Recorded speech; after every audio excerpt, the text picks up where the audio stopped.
Hello and welcome back. I'm Nicole, a cottage witch, and today I'm going to talk about the books I read in February.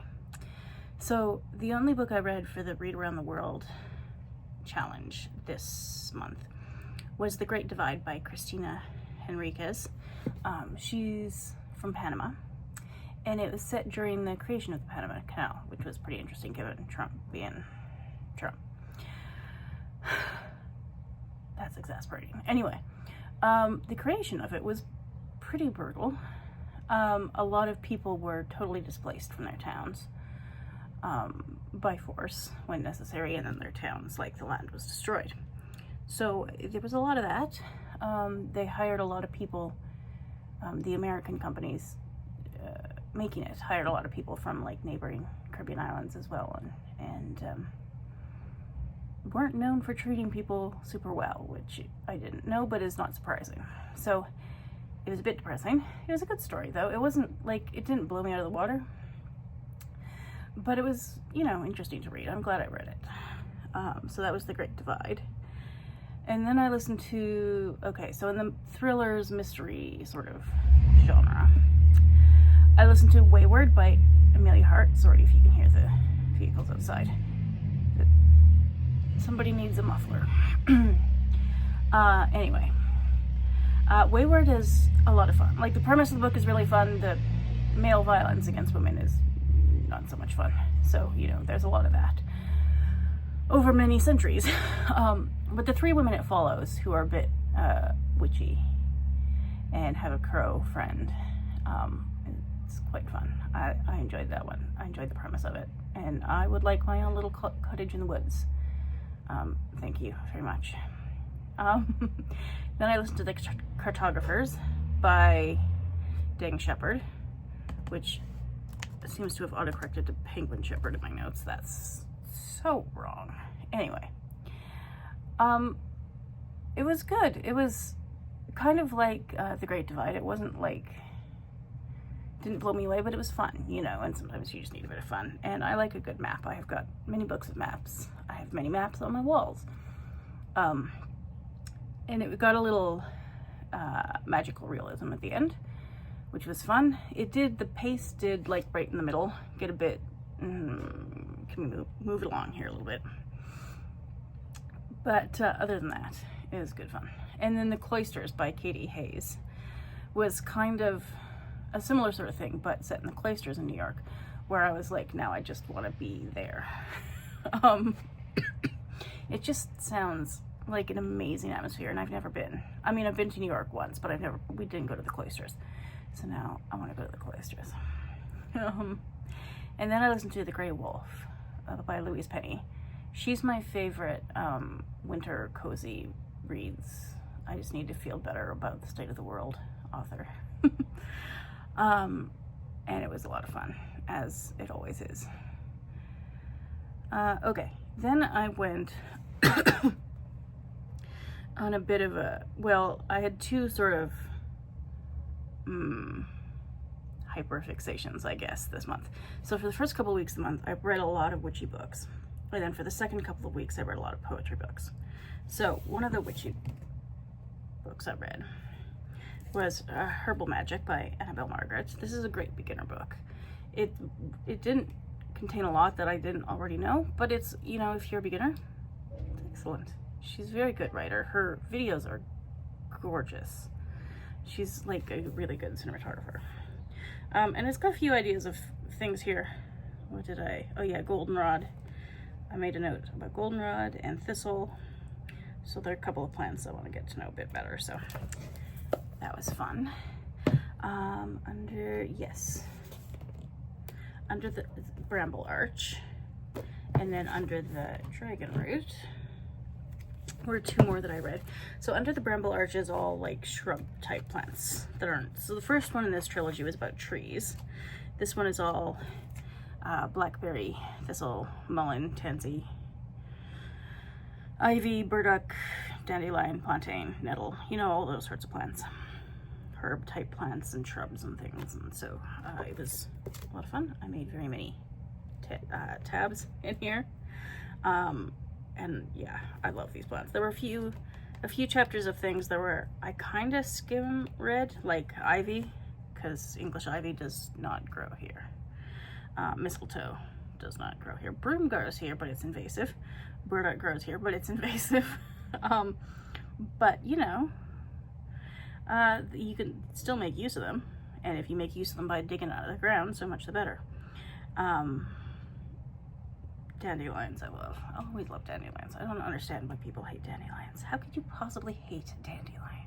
They're so cute. Anyway, I love these books. They're all plant folklore and some traditional medical uses, some traditional magical uses, and then her personal practice. And it's a lot of fun. Under the Dragon Root is all poisonous plants, or mostly poisonous plants.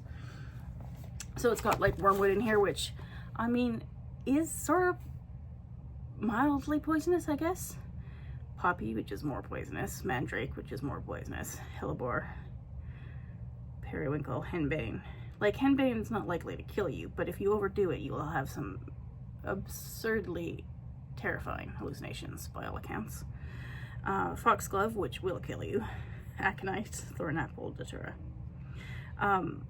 So yeah, so I didn't make as many tabs in these because I don't know as much, like I don't interact as much with poisonous plants. Henbane does grow around here. It's not supposed to, but it does anyway. It does die off every winter, I have learned, but it produces so many seeds that, that nothing's going to stop it at this point.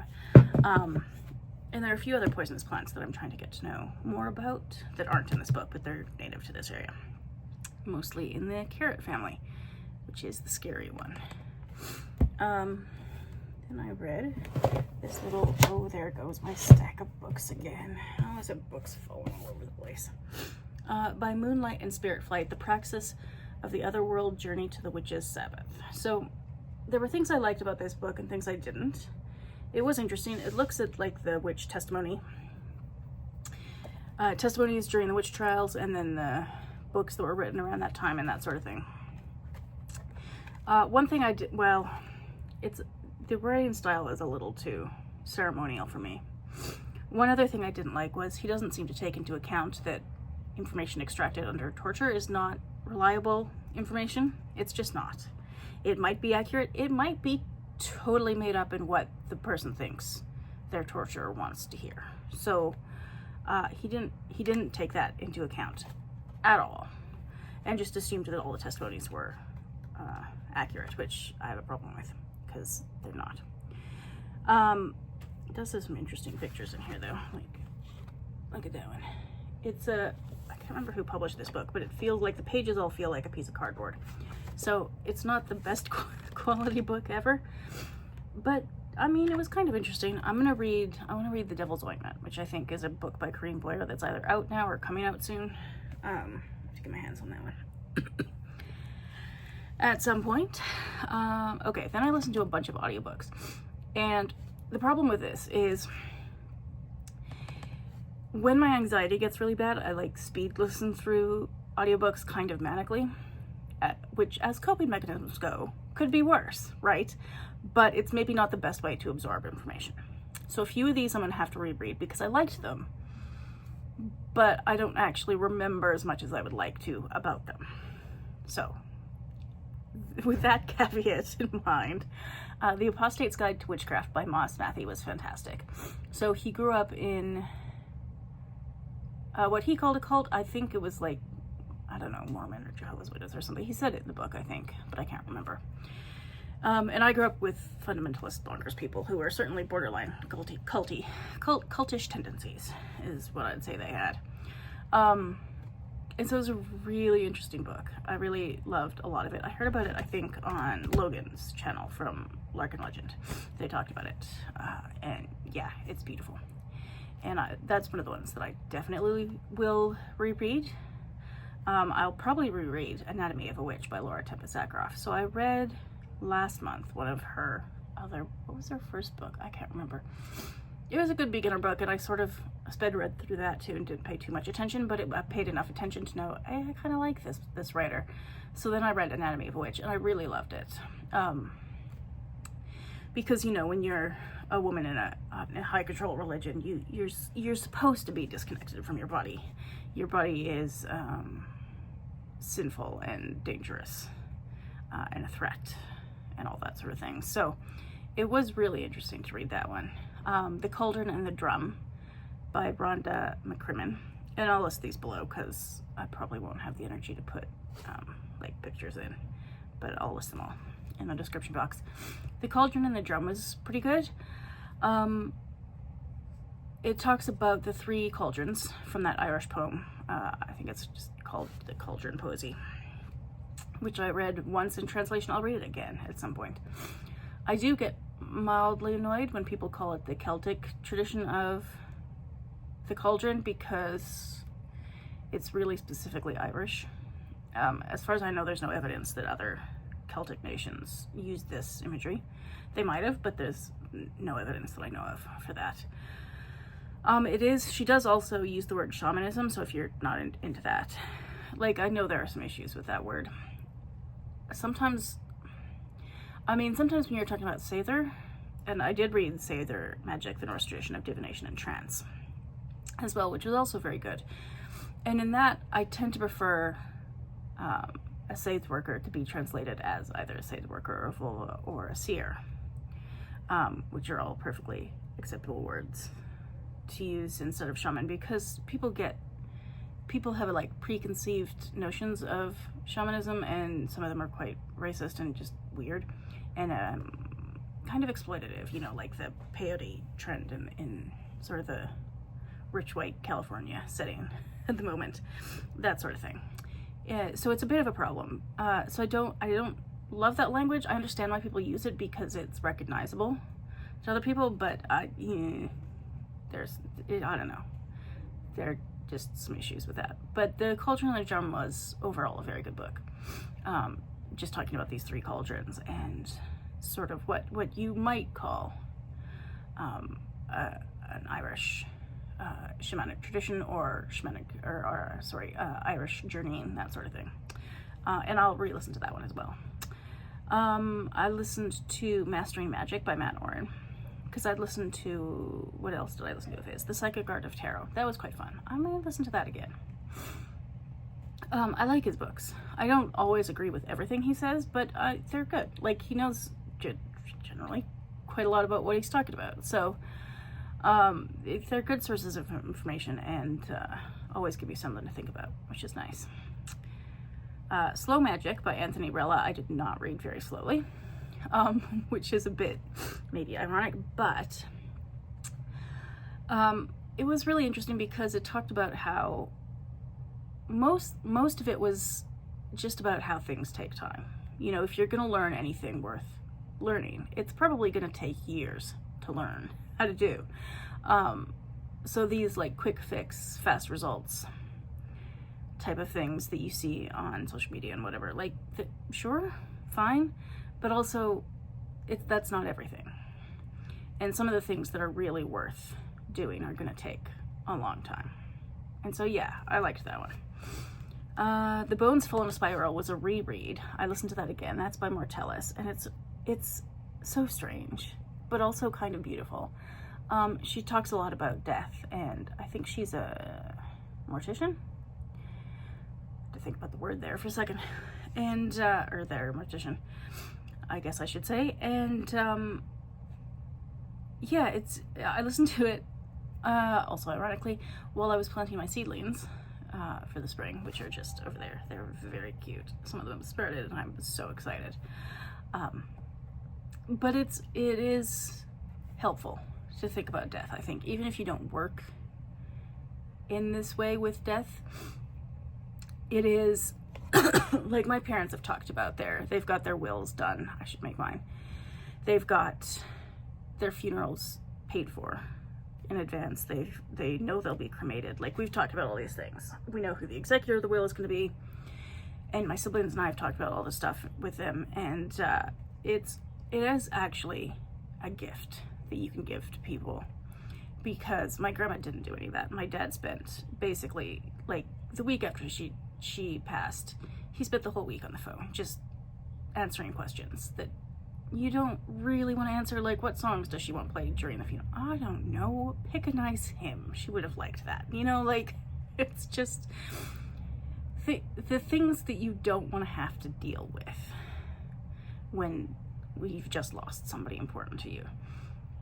And so if you can deal with those things beforehand, it really is a gift to the people who remain alive after you passed. So anyway, yeah, that's interesting. I liked that book a lot. I listened to 78 Acts, so a few tarot books, 78 Acts of Liberation, which was a lot of fun. It was a nice way to reframe looking at the tarot as less individualistic and more communal, like community oriented, and what all the cards might mean if you viewed them with an eye to community, which was fun. And Radical Tarot as well. So both of the, by Charlie Claire Burgess. Both of these books just sort of, like, I don't remember a lot of specific details because, again, speed listening through anxiety, but it is nice to get a sort of broader ideas of what the world might be like and what tarot might be like, and yeah, it's good fun. The one I didn't finish was Tarot Mysticism by Joe Monteleone, because I hate ceremonial magic. It is just, like, if it's your thing, go nuts. Have fun.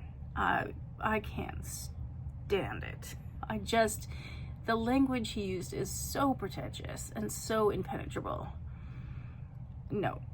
And also, someday, tangent, I would really like to read a book about Kabbalah with a view to how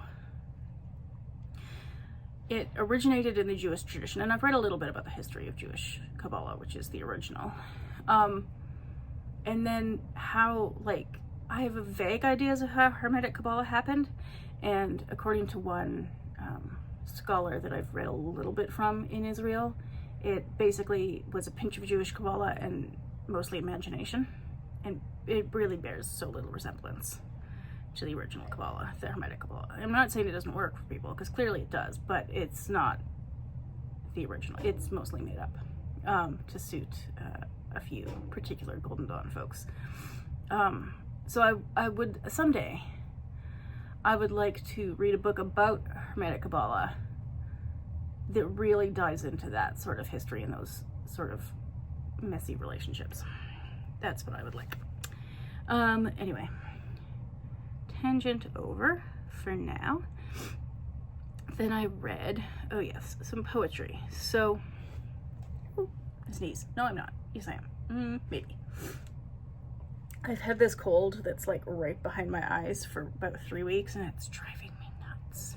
It's so annoying. I can't even tell you. Okay. Poetry. I guess, I do actually have the physical book, Bones Fall in a Spiral, but I listened to the audiobook. And the narrator did a good job on that one. I liked her. Okay. Poetry books. Yeah. Okay. So I re-listened to, for like the 4th time, The Ode Less Traveled by Stephen Fry, Unlocking the Poet Within. This is so much fun. It's everything an English class should be and usually isn't. It's a delight. It really is. Just, it's a good time. It's a lot of fun to read. It's a lot of fun to play with. The stakes are very low.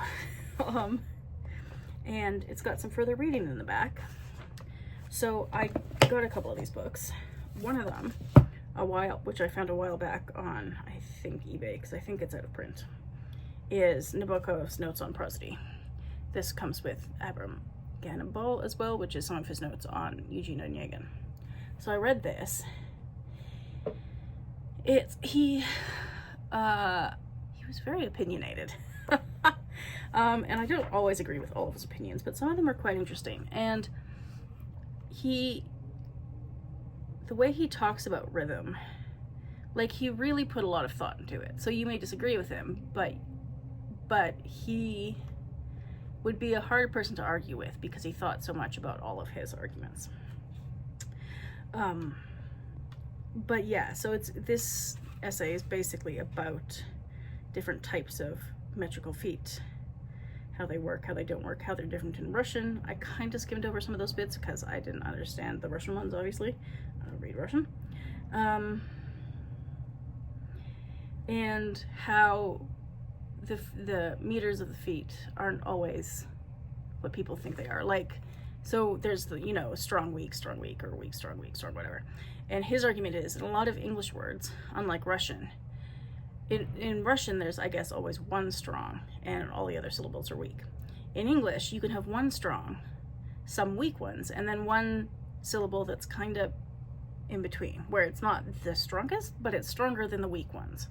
And so that complicates things a little bit. Anyway, it was fun. It's very geeky, but it was fun.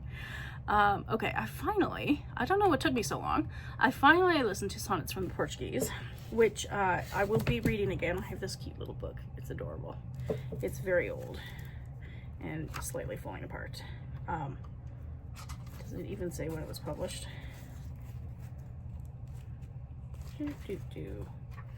No, it does not. It was pre putting publication dates on that first page, I guess. Yeah, I cannot tell.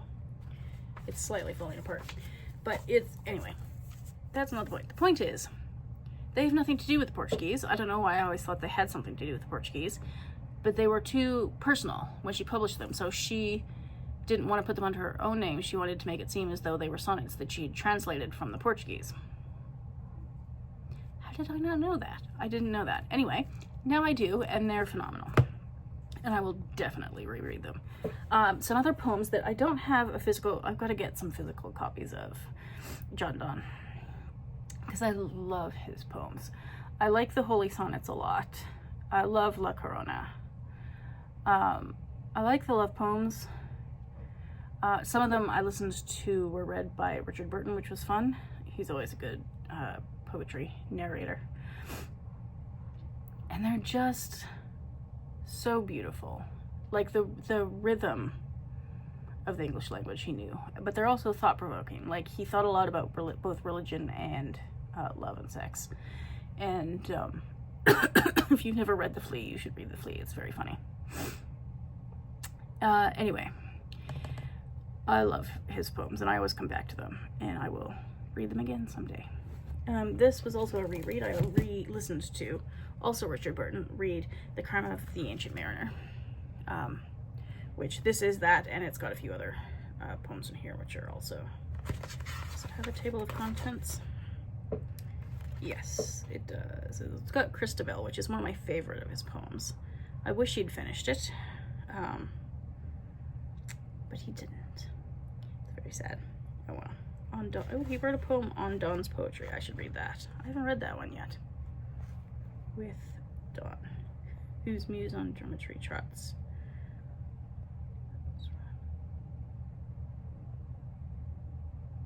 Huh. It's just a short little thing. That's funny. For people who thought there wasn't drama in poetry, these poets were, first of all, who was I reading about the other day? Who was the drug addict? It wasn't Wordsworth, it was the other guy. Nope, it's not gonna come to me. Anyway, too much opium. And a lot of the poets, including Coleridge, they would write poems about each other or other poets, lambasting other poets and how terrible they were. It's very entertaining. Okay, then I read a couple of library books that are overdue. Whoops. Crushed Wild Mint by Jess Housty. She is indigenous. She is, hold on one second, Quagilica? She's from the Heltsuck community. So they live on the west coast of BC, somewhere north of Vancouver.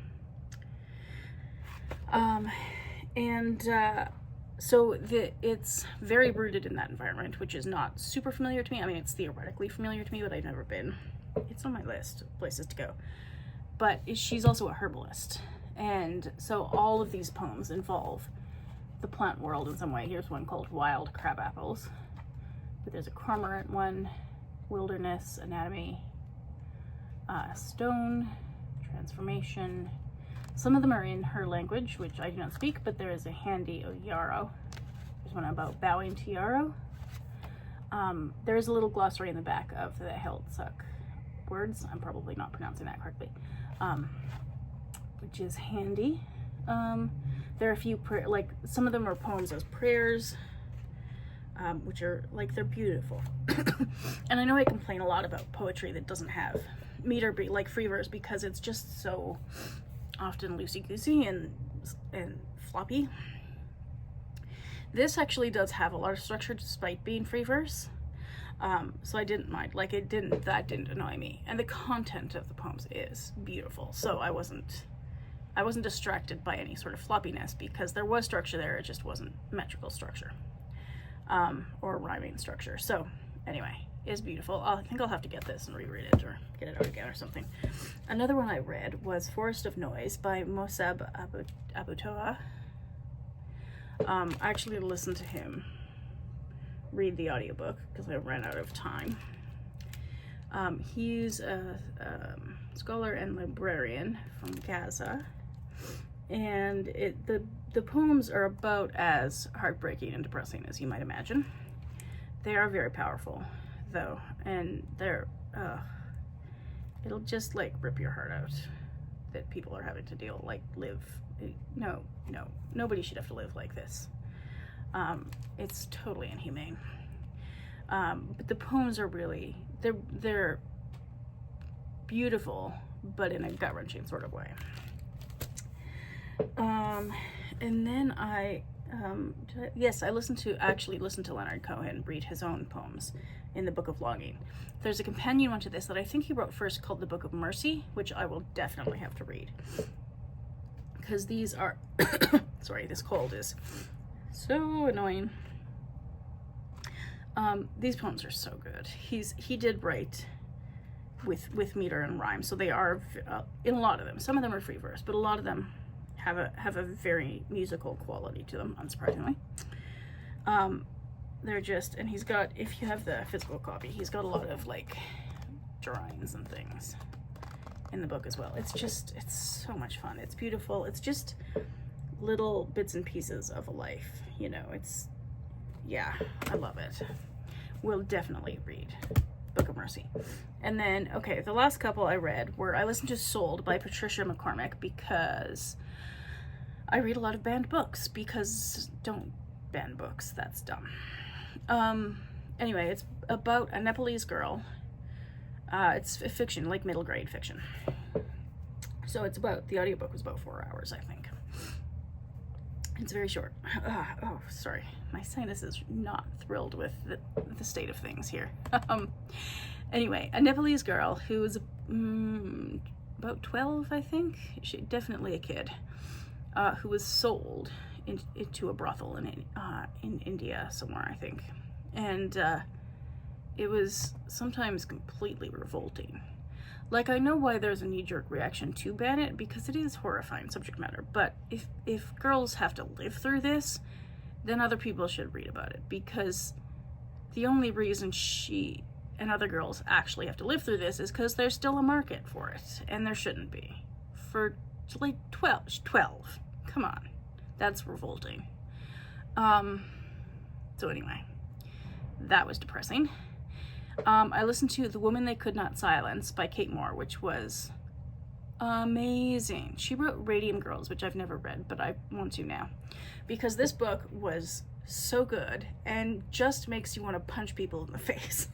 So this woman was married to a guy for, like, when was this? The early 1900s or something, late 1800s. Yeah, I think it was in the 1800s sometime. Anyway, she'd been married to her husband for like 15 or 20 years or something. They had quite a few kids, six or seven or something like that. And she was, you know, your sort of traditional housewife, except she had the nerve to have opinions. And she would educate herself. She was very smart and read a lot, and would debate her husband, who was a pastor, about theology. And sometimes she would debate in such a way that she would win those arguments. or make him feel like his position of authority in the church was threatened. And of course, he didn't take kindly to that. So he basically had her locked up in a mental institution for several years. And so that's horrifying. And during that experience, she found not only was she not the only person this has happened to, it happened to quite a lot of other people who just were too opinionated as women. But even the people who were, genuinely mentally ill and needed care weren't getting care. What they were getting was abuse and horrifying conditions. So she finally got out. She had people advocate for her, and she snuck messages out, and she constantly advocated for herself and for other patients / inmates. And she was eventually released, and then her husband tried to have her recommitted to another place, and in the meantime kept her locked in a boarded up room in their house. And she snuck notes to people out the window, and eventually was able to argue in court that she was perfectly sane and should be free. And she won. And then he took her kids and moved away immediately. Like, he was not a good person. So she was, he did go out of his way to try and brainwash her kids against her. And it took a long time for those relationships to sort of be rehabilitated. Anyway, it's a fascinating story. And she spent quite a lot of years in the last few decades of her life, like on a sort of speaking circuit, I guess you could say, trying to advocate for, and she would go and speak to like local governments. She lived somewhere in the Northeast US, somewhere, I can't remember where. She would go and speak to like local governments and state governments and try and advocate for better conditions, for laws that protect women so that they can't just be locked up when their husband decides he didn't like them anymore. So that was depressing and infuriating, but also, I mean, she, spoiler, although it was, 150 years ago now or whatever, she did succeed eventually, sort of. So it is inspiring in that you want her to win, and she kind of does, but also there's a lot of suffering on the way to winning, and a lot of people who she still had to fight for once she was freed because they were not. And this whole system was not designed with any kind of kindness or humanity in mind. So anyway, that was that. And then the last book on my list is Sandra Cisneros, The House on Mango Street. It's so good. I love this book. It's also, I guess I would say it's a middle grade book. Which I don't usually read, and I read 2 this month, so that was unusual. But it is beautiful. It's brutal sometimes, because this girl is living in a not super amazing neighborhood, and doesn't have a lot of opportunities, but she's smart and she's funny, and it's just so beautiful. I love this book. Highly recommend. This is the 25th anniversary edition, and it's an incredible book. I'll have to read more if I want to read some for poetry. So yeah, those are the books I read in February. Thanks for watching, and I'll see you next time.